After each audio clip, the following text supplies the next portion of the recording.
Hi viewers, welcome to super power பக்தி channel. நான் இந்திரா. இன்னைக்கு நாம கார்த்திகை புராணத்துடைய 2வது அத்தியாயத்தை பாராயணம் செய்ய போகிறோம். இந்த அத்தியாயத்தில் ஜனக மகாராஜருக்கு வசிஷ்டர் கார்த்திகை மாசத்துல வர 4 சோமவாரங்கள் அந்த அன்னைக்கு பண்ணுற அந்த பூஜைகளுடைய சிறப்புகள் அதை பற்றி விவரமாக சொல்கிறாரு. என்ன சொல்கிறாருன்னா, மகாராஜா, கார்த்திகை மாதமே விசேஷமான புண்ணியம் அளிக்கும் மாதம்தான். அதுலேயும் அதில் வர 4 சோமவாரங்களும் மிக மிக சிறந்த பலனை தரவல்லவை. அந்த சோமவாரங்களில், அதாவது கார்த்திகை மாசத்துல வர சோமவாரங்களில் அனுஷ்டிக்கும் ஸ்நானம், தானம், ஜபம், பூஜை இது எல்லாமே 1000 அஸ்வமேத யாகம் செய்த பலனை தரும் அப்படின்னு சொல்றாரு. பொதுவாகவே கார்த்திகை விரதம்னா உபவாசம் இருக்கிறது, இல்லைனா ஒருவேளை பகல் மாத்திரம் சாப்பிட்டு இரவில் உபவாசம் இருக்கிறது, இல்லைனா பகலில் உபவாசம் இருந்து இரவில் உணவு உட்கொள்கிறது, இல்லைனா தானே கிடைத்த உணவு மாத்திரம் சாப்பிட்றது, முறைப்படி காலை ஸ்நானம் செய்வது, திலநாமம் செய்வது, இந்த 6ஐயும் அனுஷ்டிக்கிறது தான் கார்த்திகை விரதம் அப்படின்னு சொல்லப்படுது. யாரெல்லாம் பசியை பொறுக்க முடியுமோ அவங்க சோமவாரத்தன்னைக்கு பூர்ணோபவாசம் இருந்து பகவானை பூஜிக்கலாம். அதாவது இரவு பகல் முழுதுமாக உபவாசம் இருந்து இறைவனை பூஜிக்கலாம். ஒரு நாள் பூர்ணமாக உபவாசம் இருக்க முடியாதவங்க, யாரெல்லாம் இந்த மாதிரி இருக்க முடியலையோ, இரவு பகல் முழுசுமாக உபவாசம் இருக்க முடியாதவங்க என்ன பண்ணணும்னா, ஏக பக்தம், அதாவது ஒரு வேளை உபவாசம் இருந்து மற்றொரு வேளை உண்ணலாம். அதற்கும் முடியாதவர் என்ன பண்ணலாம்னா, பிராமணர்களுக்கு அன்னமிட்டுட்டு அவர்கள் உத்தரவு பெற்றதுக்கு அப்புறம் நாம உணவு உண்ணலாம். இதெல்லாம் எப்படி உபவாசம் இருக்கணும் கார்த்திகை மாசத்துலயும் கார்த்திகை சோமவாரத்திலையும் அப்படின்னு சொல்லியிருக்கார் வசிஷ்டர். இது மட்டும் இல்லாமல் ஆலயத்தில் தீபம் ஏற்றுவது, திலநாமம் செய்வது, இவைகளில் ஒன்றையாவது நாம் செய்யணும். இதில் எதையுமே செய்யலைன்னா, இந்த கார்த்திகை மாசத்துல இந்த எதையுமே செய்யலை அப்படிங்கிறப்போ கும்பி பாகம் முதலிய நரகத்தில் வீழ்வர் அப்படின்னு சொல்றாரு. அது மட்டும் இல்லாமல் கார்த்திகை சோமவாரம் மட்டும் எடுத்துக்கிட்டோம்னா, இந்த 4 சோமவாரத்திலும் பகலில் உபவாசம் இருந்து பூஜை செய்து அப்புறமா உணவு இரவில் உட்கொள்ளும் போது யாரெல்லாம் இந்த மாதிரி செய்கிறாங்களோ, அவங்க விதவையாக இருந்தாலும் சரி, ஸ்திரீயாக இருந்தாலும் சரி, புருஷர்களாக இருந்தாலும் சரி, அவர்களுடைய பாபம் தீயிலிட்ட பஞ்சு போல் ஆகும். சிவாபிஷேகம் அர்ச்சனை செய்வோர் தான் பாபத்திலிருந்து விடுபடுவதுடன் மற்ற முன்னோர்களையும் விடுவிக்கின்றார்.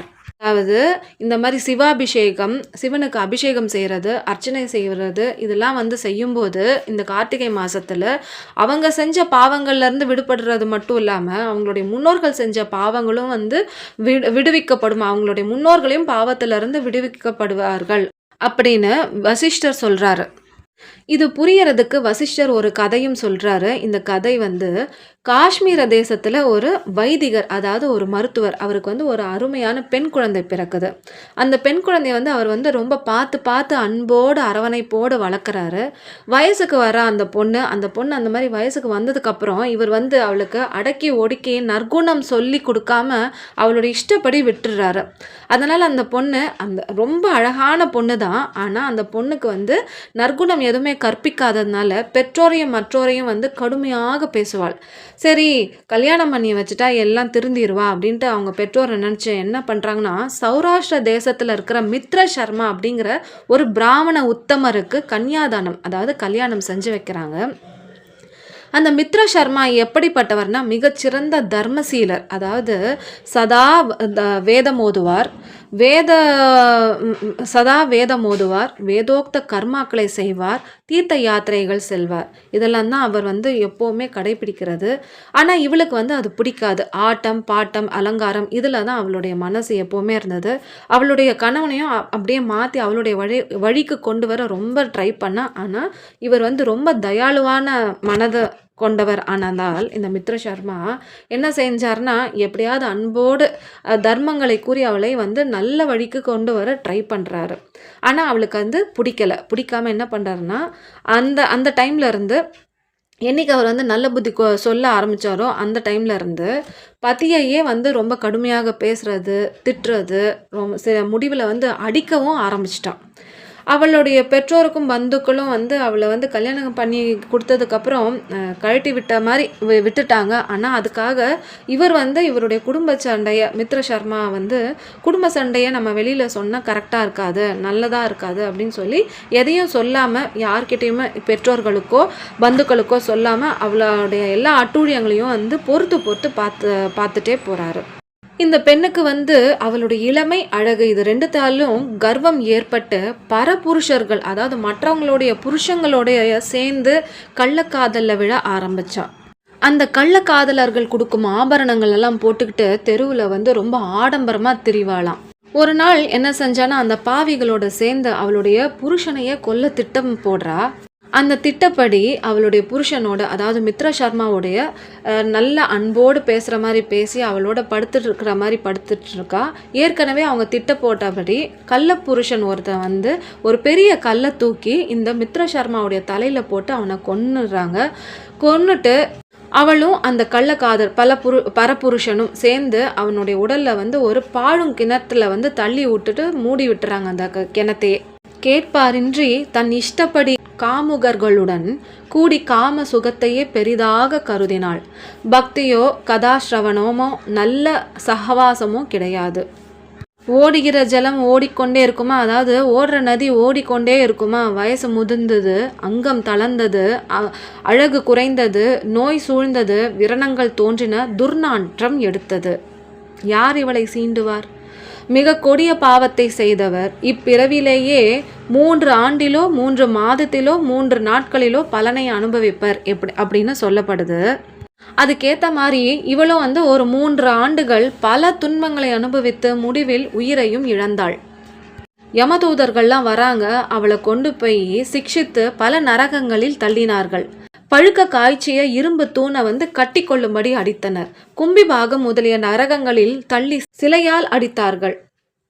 காதில் அரக்கை காய்ச்சி ஊற்றி விட்டனர். இவள் செய்த பாவத்திற்காக இவர்களது 10 தலைமுறை முன்னோர்களுடன் நரக யாதனை அனுபவிக்க செய்தனர். பிறகு 15 முறை பழுத்த பெண் நாயாக பூமியில் பிறக்கச் செய்தனர். ஒரு நாள் வீடு வீடாக திரியும் பொழுது தற்செயலாக ஒரு பிராமணன் வீட்டில் இரவில் சென்றது அந்த பழுத்த நாய்.